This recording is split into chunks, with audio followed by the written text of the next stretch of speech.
Welcome back to History 120.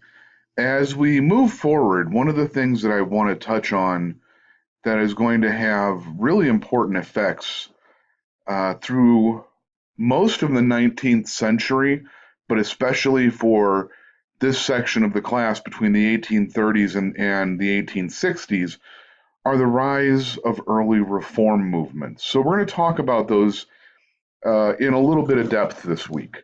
Uh, and again, we're barely covering the surface on some of these reform movements. If you could make entire careers, teach entire classes on this topic or any one of the reform movements we're going to talk about today. So I want to give an introduction to these reform movements and talk about how they're going to impact 19th century society, as well as having lasting effects on America itself. Before we talk about reform movements, we need to talk about what they're rooted in. The reform movements of the early 19th century are rooted in religion and the impact of religious revival in this country. We have had several waves of religious revivals, reform, um, introspection, if you would, going through this country. The First Great Awakening happens before the American Revolution. The Second Great Awakening, which is pertinent to what we're going to talk about today, happens between 1790 and the 1840s. And essentially, what the Second Great Awakening is a round of religious revivals that spread across the country in waves that bring a very personal message about Protestant religiosity to individuals across this country. And what's really notable about the Second Great Awakening is that it has its greatest impact in frontier areas. Um, we note on the slide Kentucky, Ohio, Indiana, Tennessee. These are backcountry areas with marginalized populations of white and black people. We also have um, a great extensive outreach of the Second Great Awakening in New York and Pennsylvania. It really is a national movement. It's so um, virulent in the state of New York, especially Western New York, that frontier rural area of New York, that it's called the burnt over district from so many waves of religious revivals going in and spreading the fire of personal belief throughout this region. The revivalism that we see with the Second Great Awakening, let me step back. The First Great Awakening is marked with teachings about the personal relationship with Jesus. We have sermons like Sinners in the Hands of an Angry God that talk about personal salvation. The Second Great Awakening, while talking about personal salvation, concentrates on a millennial or millenarian focus. And what this means is that Jesus is coming. The return of the Christ is on its way. And while personal religion is important, it's not as important as perfecting and changing society to purify it in order to make way for the second coming of the Christ. What people need to do is you need to take that personal fire, that personal religious feeling in your breast, and you need to use that as a driving force to make society better. It's not just about purifying your own faith, it's about purifying society. We're going to see the rise of new religious groups during the Second Great Awakening, especially what you might call more radical Protestant religious groups, such as the Baptists and the Methodists. Um, Methodism is going to be spread, especially throughout this region, by people called circuit riders. You don't necessarily have an established Methodist church in a community with a set building and a minister on staff, and you hold regular Sunday services. Pardon me. Sorry about Courage the history dog barking there. Somebody's walking within 500 feet of my house. Um, you have gentlemen called to the ministry that ride circuits in this nation, and you might have Methodist prayer meetings led by a minister once a month, once every 3 months, because depending on the size of the circuit, where this person's chosen path in life is to travel community to community, um, preaching to the body of believers in this group. That's Methodism and Baptist belief are going to bring a very personal message of religion that's going to rely on ministers who aren't trained. The religious movements coming out of the Second Great Awakening are by far led by people, lay people, commoners who don't have a theological background, who have not gone to school to be trained ministers with deep teachings and bodies of knowledge in the ministry. They are common men called in their hearts to be ministers, and they take this task upon them. So it's a very new model of religion that relies on the passion and calling of the heart. But again, the most important thing about these religious changes is that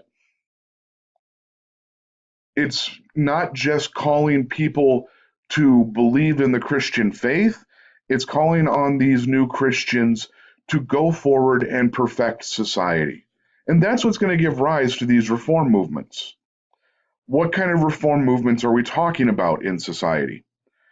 Um, Abolition is probably the most famous one that comes out of the early 19th century and is going to have the largest positive impact on America as a whole.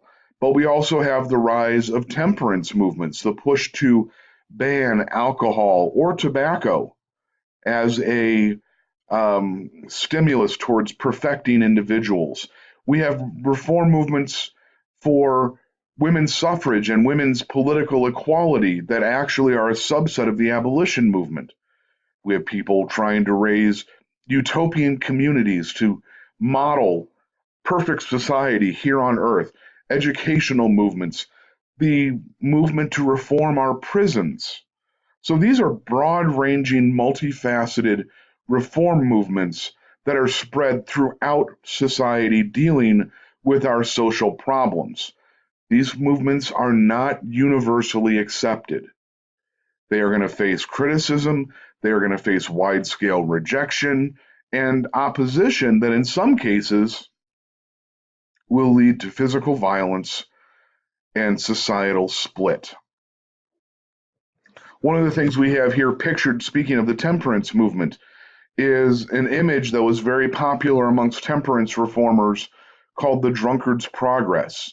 This marks the essentially 10 steps between the first drink that a young man might take and the complete corruption of his life because of alcohol. That it's not an instantaneous process, it is a slow downward spiral that alcohol brings into a person's life. So this is some of the imagery that we have. The young proper man taking a drink of wine, then he has to have a glass at every meal, and the glass of alcohol leads to violence. It leads to an improper lifestyle. It leads to poverty and filth and rejection and violence and ultimately death. And we have pictured at the bottom the peripheral sufferings of the drunkard's progress, the ruined family, the disgraced wife, the destroyed home. This is very powerful symbolism designed to stir an emotional response to call people to changing their life. So let's talk about some of these reform movements. And I want to start with utopian communities just because they're kind of interesting and we have a ton of them in this society, in this nation. America is rife for them. In some ways, if you really look at American history, we are the cast-offs of the world who have moved to a new land. And for some reason, that makes us very open and prone to accepting on a large scale, this message of looking to change and reform our lives. These are just famous instances of utopian communities.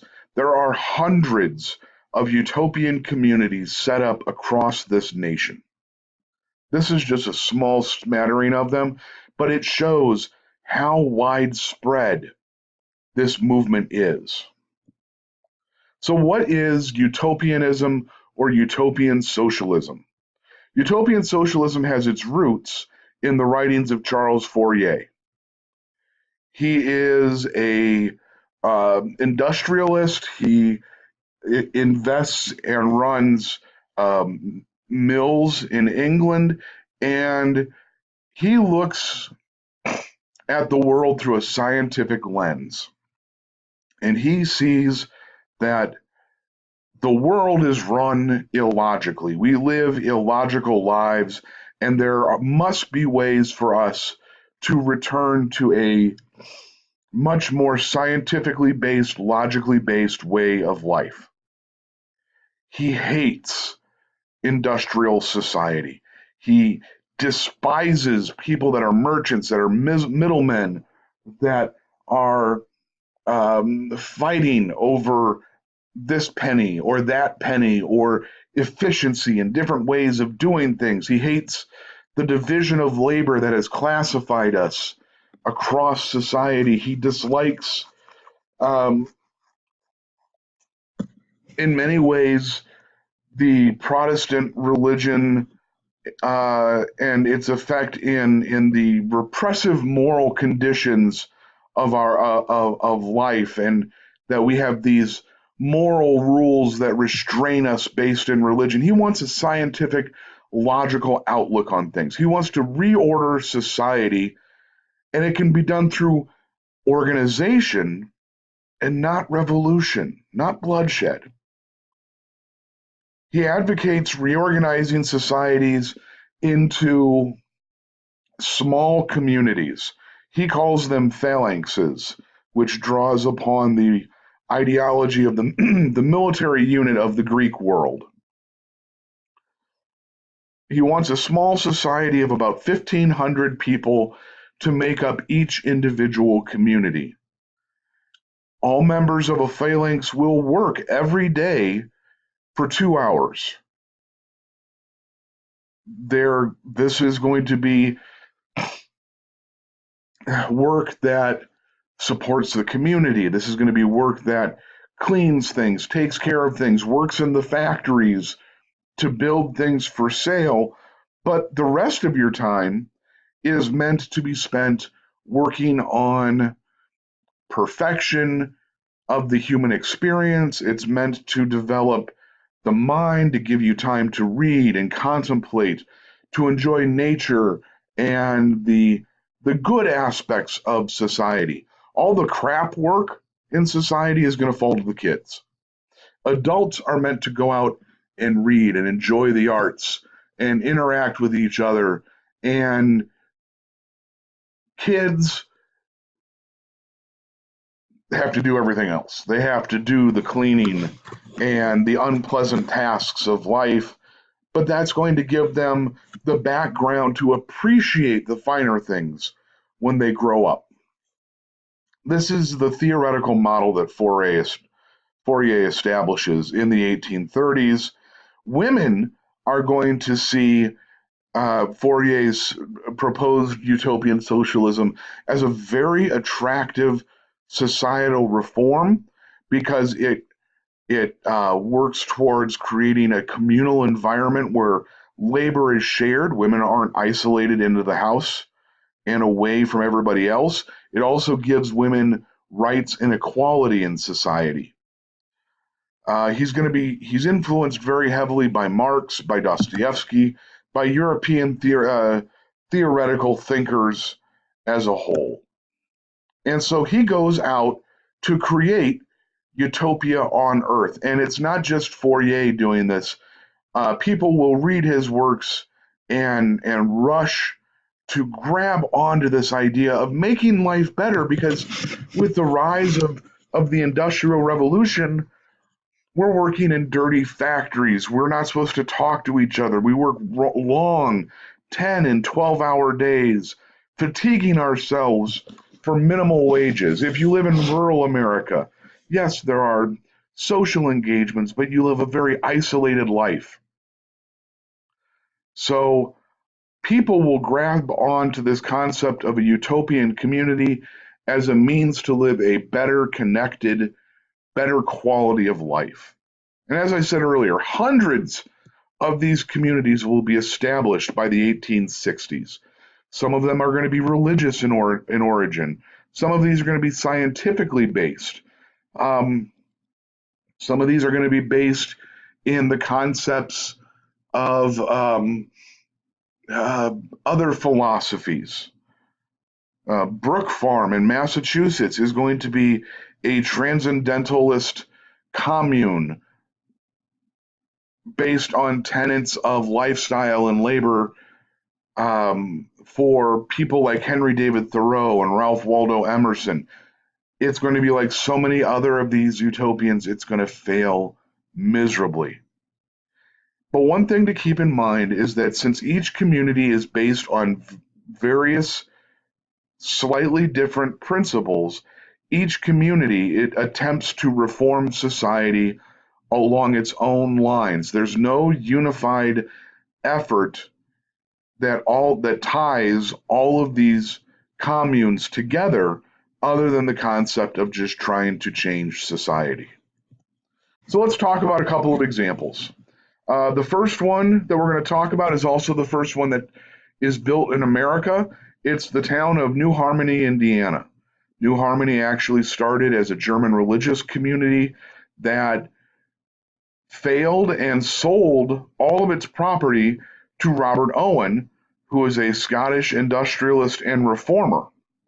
He embraces the concept of socialism as the foundation for his community. All property, all major property like buildings, factories, businesses, are all communally owned. So you're going to live in a dormitory, you're not going to own that dormitory. You're going to go to a job and perform tasks, but you're performing those tasks for the benefit of the community. You do have personal private property. You own your clothes, you own your bed, you own your toys and books. It's just all major property that is communally owned. What's also communally taken care of are children, very interestingly. Owen sees that to raise a child to be a good citizen, they must be raised to be a part of the communal world. And so, should your family be given permission to have a child, you will raise that child within your household until the age of 3. After the age of 3, that child becomes the responsibility of everybody within the community to raise. Owen is going to limit work hours because work is not the main focus of life. Life is meant to be lived and enjoyed and to be used for the perfection of one's calling, be it religion or philosophy or the intellect or music. And so you're going to work and that work is going to support the community. And then the community feeds you. There are communal kitchens. Owen's community at New Harmony is going to be a very intellectually based utopia. It's going to attract scientists. It's going to attract intellectuals, um, some of the upper crusts of society. Unfortunately, these people aren't very good at farming or household work or things that you need to do on a day-to-day basis. And New Harmony is actually going to fail within 3 years. It's a very short-lived attempt at communal lifestyle and utopian socialism. Another example that we have that is a religious-based movement are the Shakers. The Shakers are a religious movement based on communal living.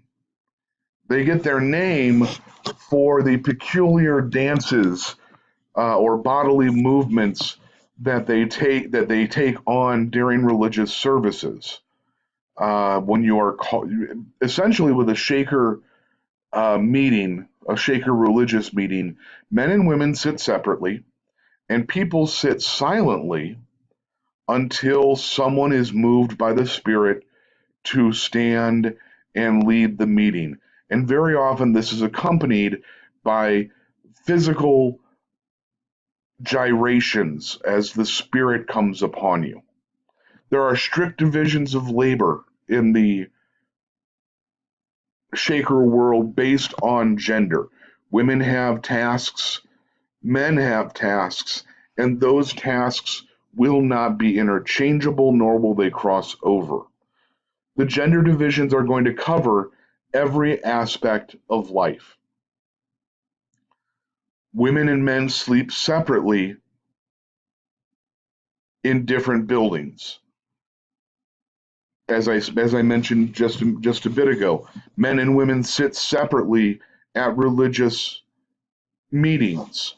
Uh, these gender divisions go so far as to demand celibacy of every Shaker. This is going to be problematic because that means that Shakers are not a self-reproducing group. They don't have kids because they don't have sex. As such, the only way that the Shakers can maintain a population is by accepting people into the movement as converts or by adopting orphans, which means there are fewer and fewer Shakers as the world goes on. They're going to reach their peak in the mid-19th century and slowly dwindle away after that, to the point that there are only 2 Shakers left today in the world alive, and they are both, I believe, in their late 80s or early 90s. But the Shakers are actually an economically successful commune. They are able to separate themselves from the world for personal reasons, but interact in it for economic reasons. They are excellent farmers. They're actually one of the first successful commercial seed sales organizations. They are known for their arts and crafts, for their beautiful woodworking and sewing. There's a Shaker village in Kentucky that is a major cultural tourist attraction, not just for studying the religion and its communal lifestyle, but for the arts that the Shakers created while they lived there. The only thing that doomed the Shakers to failure as a communal society is the fact that they didn't reproduce. They didn't have kids. Beyond that, they thrived on their own. There are other religious communities around the nation that still live semi-communally. Probably the best example I can think of in the Midwest are the communities of the Amanas in eastern Iowa. They were established in the 1860s and 1870s by a German religious separatist group, and there are still members of the society alive today. If you go to the Amanas it's a major Iowa tourist attraction. You go there to go antiquing. You go there for the German food. You go there for the arts and crafts. Um, there are privately owned individual stores, but the major communal property, like the museums and the community infrastructure, are actually owned by the church and managed communally by individuals and members of that church. So we still have communalist societies living together today. Um, I believe there are also, I can't remember the group. There's another German group that settled here in South Dakota that is very famous for settling in groups of 100 and establishing their own communities. I'm trying to think of their name right now. I believe they're Germans who came here via Russia. Um, I'm struggling to remember their name. Let me.